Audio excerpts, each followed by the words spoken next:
নমস্কাৰ বন্ধুসকল, বহুত দিনৰ ভিডিঅ' দিয়া নাছিলোঁ। আজি নাইট ডিউটিলৈ আহিলোঁ, বোলো ভিডিঅ' এটা দি দিওঁ।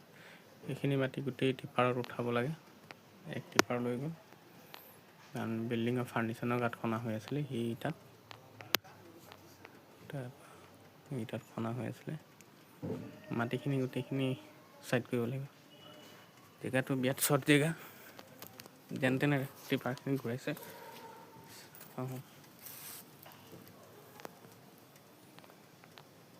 বিল্ডিংটো